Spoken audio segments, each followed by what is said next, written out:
Hello, अस्सलाम वालेकुम। आज मैं आपको सिस्टेमिक हाइपरटेंशन पढ़ाने जा रहा हूँ। इसमें क्या है कि आपका definition, classification, clinical feature, etiology, complications and इसकी फार्माकोलॉजी, इन्वेस्टिगेशन, मैनेजमेंट सब बताऊँगा, ठीक है। लेकिन सबसे पहले जो सबसे ज़्यादा डॉक्टर्स कन्फ्यूज़ होते हैं वो इसके मैनेजमेंट में। कुछ समझ नहीं आता, हाइपरटेंशन का पेशेंट हमारे पास आके बैठ जाता है और हम उसको मैनेज ही नहीं कर पाते, सही जगह भेज ही नहीं पाते, सही टाइम पे इलाज ही नहीं कर पाते। इसीलिए ख़ास तौर से ये हमारे डॉक्टर्स फ्रेंड्स के लिए है ये वीडियो। मैं सब पढ़ाऊँगा अगर आपका अच्छा रिस्पॉन्स आया, लेकिन आज आपको मैनेजमेंट पूरा अच्छे से समझाऊँगा और इसका बेसिक डेफिनेशन और क्लासिफिकेशन आपको समझना है अच्छे से, तभी आप अच्छे से मैनेज कर पाएंगे। कि होता क्या है, डेफिनेशन इसकी ये है कि अगर आपको सिस्टोलिक बीपी कितना है, 140 से ज़्यादा है, एंड डायस्टोलिक बीपी अगर आपका 90 से ज़्यादा है for a sustained period of time, ठीक है, लगातार ऐसा ही रह रहा है उसको इन एन एडल्ट, तो आप इसको क्या कहेंगे? ये सिस्टेमिक हाइपरटेंशन का पेशेंट है, ठीक है। ये सिस्टेमिक हाइपरटेंशन की डेफिनेशन है। अब इसका डेविडसन में एक बहुत अच्छा क्लासिफिकेशन दिया है, थोड़ा सा मैं आपको क्लासिफिकेशन बता देता हूँ। ऐसे मैं आपको बताऊँगा बाद में जब पढ़ाऊँगा तो, है ना, इस वीडियो में नहीं, आगे, कि हाइपरटेंशन का 12 टाइप का होता है, ठीक है, वो सब बताऊँगा आराम से, ठीक। अभी फ़िलहाल आप इसकी ग्रेडिंग देख लीजिए। ग्रेड वन में क्या है, माइल्ड होता है 140 से लेकर 159 mmHg अगर सिस्टोलिक ब्लड प्रेशर है आपका, ठीक है। अगर सिस्टोलिक ब्लड प्रेशर, अगर अपर लिमिट आपका 140 से 159 के बीच में है, या साथ में दोनों डायस्टोलिक ब्लड प्रेशर अगर आपका 90 से 99 के बीच में है, ठीक है, देन आपका ये ग्रेड 1 में हाइपरटेंशन है, ठीक। इससे कम होता है तो फिर हम उसको प्री हाइपरटेंसिव में लेते हैं, वो मैंने हटा दिया अभी। ग्रेड 2 में मॉडरेट हाइपरटेंशन, अगर 160 से 179 के बीच में आपका सिस्टोलिक ब्लड प्रेशर है, एंड डायस्टोलिक बीपी अगर आपका कितना है, 100 से 109। ये आपको याद रखना है जो मैं बता रहा हूँ अभी।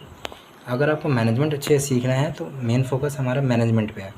पढ़ाऊँगा मैं सब बहुत अच्छे से इंशाल्लाह, लेकिन अभी मेन फोकस मैनेजमेंट पे है ताकि आप सीख जाओ, है ना, क्योंकि पढ़ने के लिए तो बहुत सारे कंटेंट है ना, और ज़रूरत नहीं है उतना ज़्यादा थ्योरी की, बट आपको सीखना ज़रूरी है। ग्रेड 3 में क्या है, सेवियर हाइपरटेंशन होता है, जो सिस्टोलिक ब्लड प्रेशर है आपका 180 से ज़्यादा होता है या इसके इक्वल होता है, साथ में या आपका डायस्टोलिक ब्लड प्रेशर कितना होता है, 110 से ज़्यादा होता है mmHg। एक और टर्म यहाँ पे आपको स्पेशली जानना है, वो है आइसोलेटेड सिस्टोलिक हाइपरटेंशन। इसमें क्या होता है कि इसमें भी ग्रेड 1 माइल्ड मॉडरेट होता है, ठीक है। इसमें क्या है कि 140, ये आपका सिस्टोलिक सेम ही रहेगा यहाँ पे, ठीक है, 140 से लेके 159 तक अगर सिस्टोलिक बीपी जा रहा है, लेकिन ध्यान से डायस्टोलिक बीपी 90 से कम ही है, तो ऐसे कंडीशन को हम आइसोलेटेड सिस्टोलिक हाइपरटेंशन कहते हैं। ये ग्रेड 1 हुआ, अगर 160 इक्वल या उससे ज़्यादा जा रहा है तो ये ग्रेड 2 हुआ, लेकिन डायस्टोलिक हमारा क्या रहेगा, कम ही रहेगा, 90 से कम ही रहेगा। तो ये हमारा बेसिक स्ट्रक्चर है हाइपरटेंशन का। दो और चीज़ मैं आपको बता देता हूँ, है ना, उसके बाद मैं आपको मैनेजमेंट बताऊँगा। एक तो ये कि जितने भी हाइपरटेंशन होते हैं उसको बेसिक 2 कैटेगरी में डिवाइड किया गया है। बस मैं आपको नाम बता देता हूँ और बस इसका डेफिनेशन बता देता हूँ। वो ये है कि एक है हमारा एसेंशियल हाइपरटेंशन, जिसको प्राइमरी हाइपरटेंशन कहते हैं, एक है सेकेंडरी हाइपरटेंशन। 95% केसेस में एसेंशियल हाइपरटेंशन होता है, यानी इसका इटियोलॉजी पता नहीं है हमें, ठीक है, जेनेटिक कारण है, एनवायरमेंटल कारण है, ओबेसिटी है, जो भी है पता नहीं, एग्जैक्टली एटियोलॉजी नहीं पता हमें, कुछ कारण पता नहीं, मैकेनिज्म पता नहीं। दूसरा क्या है, दूसरा है सेकेंडरी हाइपरटेंशन। ये किसी न किसी डिजीज़ के नतीजे में होता है, ठीक है। तो हम अभी जो मैनेजमेंट सीखेंगे ना, वो मोस्टली 95% जो मैनेजमेंट होता है, जो जो हाइपरटेंशन होता है वो क्या है, एसेंशियल है, तो हम उसका मैनेजमेंट अभी सीखेंगे, और बाकी आगे की वीडियो में आपको हम बाकी वाला जो भी है, अगर दूसरे कारण क्या क्या हो सकते हैं और उसके पूरे कॉज में बताऊंगा आपको। इसके साथ साथ एक और चीज़ आप जानिए, क्योंकि अगर आप मैनेजमेंट सीख रहे हैं तो आपको ये दोनों चीज़ जानना बहुत ज़रूरी है। ये भी एक क्लासिफिकेशन है इसका, एक है हाइपरटेंसिव अर्जेंसी यानी कि हाइपरटेंसिव इमरजेंसी। कब अर्जेंसी कहेंगे, कब इमरजेंसी कहेंगे? अगर सेवियर हाइपरटेंशन है, यानी कि सिस्टोलिक 180 से ज़्यादा है, ठीक है, 200 से ज़्यादा जा रहा है, ठीक है, डायस्टोलिक 110 से ज़्यादा है, 120 से ज़्यादा है, तो आप ऐसे कंडीशन में इसको हाइपरटेंसिव अर्जेंसी कहेंगे। कब कोई एक्यूट ऑर्गन फेलियर आपको नहीं दिख रहा है ना, कोई रेटिनोपैथी नहीं दिख रही, नेफ्रोपैथी नहीं दिख रही, ठीक है, तो आप इसको क्या कहेंगे, इसको आप हाइपरटेंसिव अर्जेंसी कहेंगे। इसको मैं आपको अलग से पढ़ाऊँगा बाद में, बस अभी आप जान लो कि है क्या। हाइपरटेंसिव इमरजेंसी में क्या है कि सेवियर हाइपरटेंशन होगा, बीपी 200 जा रहा है, ठीक है, 180/120 जा रहा है, बट उसमें आपको साथ साथ टारगेट ऑर्गन फेलियर भी दिख रहा है, ठीक है। उसमें हार्ट फेलियर दिख रहा है, आपको हार्ट फेलियर के सिम्टम आ रहे हैं, उसमें आपको रेटिनोपैथी दिख रही है, नेफ्रोपैथी के सिम्टम्स हैं, देन आपको इसको हाइपरटेंसिव इमरजेंसी कहेंगे। इसको हमें 2 से 6 घंटे के अंदर कम करना होता है, ठीक है। और हाइपरटेंशन इमरजेंसी में क्या है, अर्जेंसी में क्या है कि हम 24 से 48 घंटे में उसको कम करते हैं। और कैसे करते हैं पूरा मैं आपको बताऊंगा अच्छे से। फ़िलहाल हमारा मेन मकसद जो है वो मैं आपको बताता हूँ। आज हम सीखेंगे मैनेजमेंट। कौन सा है हाइपरटेंशन का मैनेजमेंट? एसेंशियल हाइपरटेंशन का मैनेजमेंट। अब हमने इसको जो है ना 2 कैटेगरी में डिवाइड किया है। पहले तो जो भी आपको हाइपरटेंशन में स्टेप 0 है, 4 स्टेप में आपको मैं पूरा का पूरा मैनेजमेंट सिखाऊंगा, ठीक है। मैनेजमेंट सीखना ही है हर डॉक्टर को, ठीक है। आप ये मत सोचो कि हम किस चीज़ के डॉक्टर हैं, हर किसी को आना चाहिए। सबसे पहले अगर आपके पास कोई इस लिमिट में आ रहा है, मान लो प्री हाइपरटेंसिव है या फिर ग्रेड 1 में आ रहा है, आप क्या करोगे? थोड़ी ना कोई दवाई सीधा स्टार्ट कर दोगे, ठीक है, नहीं करना है। क्या करना है? लाइफस्टाइल मॉडिफिकेशन करना है। लाइफस्टाइल मॉडिफिकेशन में क्या करोगे? वेट लॉस करवाओगे, है ना, अक्सर ओबेस होते हैं ये लोग। सॉल्ट इंटेक कम करोगे, ठीक है, एकदम से बंद नहीं करना होता है, बट उसकी एक क्वांटिटी होती है, लो करना होता है उसको। स्मोकिंग तो बंद करवाना होता है, ठीक है। एंड अल्कोहल अगर एक्सेस में है तो उसको कम करवाना होता है, ठीक। इन सब के बावजूद सप्ताह 10 दिन 15 दिन फिर भी उसका बीपी ज़्यादा ही रह रहा है, तब आप क्या करोगे, है ना। फिर आपको सोचना है, फिर स्टेप 1 पे आना है आपको, ठीक। कोई भी एज हो, लेकिन अगर उसको डायबिटीज़ के साथ है तो उसकी अलग मैनेजमेंट चलेगी। और कोई भी स्टेप अगर उसका डायबिटीज़ नहीं है और एज क्या है 55 से ज़्यादा है, डायबिटीज़ नहीं है और एज 55 से ज़्यादा है, और अब उसमें कैसे मैनेज करोगे, ठीक है। तो अब देखो, सबसे पहले क्या करना है। अगर कोई डायबिटीज़ का पेशेंट है, उसमें हाइपरटेंशन है, तो आपका स्टेप 1 क्या होगा?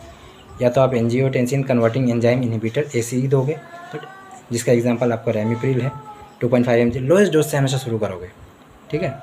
लेकिन इसमें दिक्कत क्या है पता है? ACE में ACE ड्राई कफ काउज करता है, दिक्कत कर देता है, ठीक है। तो फिर आप क्या करोगे? ARB से स्टार्ट करोगे, चॉइस यही है, ठीक है। इसमें टिल्मासाटन आप स्टार्ट कर सकते हो, 20 mg से स्टार्ट करो, 50 mg दो, फिर इस तरह से मैनेज करके देखो, ठीक है, कंट्रोल हो रहा है नहीं हो रहा है। सेकेंड स्टेप में आओ, ठीक है।